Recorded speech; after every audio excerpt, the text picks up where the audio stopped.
আসসালামু আলাইকুম। দেশ এবং দেশের বাইরে যে যেখান থেকে শুনছেন সবাইকে স্পোর্টস বাংলা আপডেট চ্যানেল থেকে জানাচ্ছি শুভেচ্ছা। চলে এলাম আরও কিছু নতুন আপডেট নিয়ে। আর্জেন্টাইন তারকা জুলিয়ান আলভারেজের দলবদল এবং তার বর্তমান ফর্ম নিয়ে ফুটবল বিশ্বে এখন গরম খবর।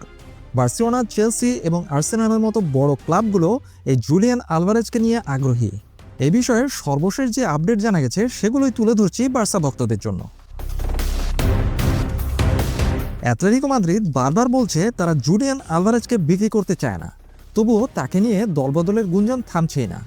এই মৌসুমে তিনি একবার বার্সেলোনায় যাওয়ার গুজব উড়িয়ে দিয়েছিলেন নিজ থেকেই, কিন্তু এখন তার এজেন্ট প্রকাশ্যে জুলিয়ান আলভারেজের ভবিষ্যৎ নিয়ে কথা বলেছেন।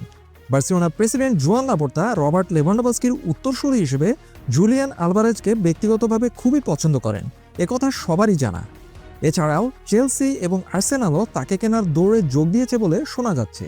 যদিও জুলিয়ান আলভারেজের এজেন্ট আগে বলেছিলেন বার্সেলোনার প্রতি দুর্বলতা নেই এমন আর্জেন্টাইন খুব কমই আছে, তবে এবার তিনি সুর কিছুটা নরম করেছেন। তিনি জানিয়েছেন বার্সেলোনার স্পোর্টিং ডিরেক্টর ডেকোর সাথে তার কোনো বৈঠক হয়নি এবং জুলিয়ান আলভারেজ বর্তমানে অ্যাটলেটিকো মাদ্রিদের চুক্তিতে প্রতিশ্রুতিবদ্ধ, অর্থাৎ তার দল ছাড়ার কোনো সম্ভাবনাই নেই।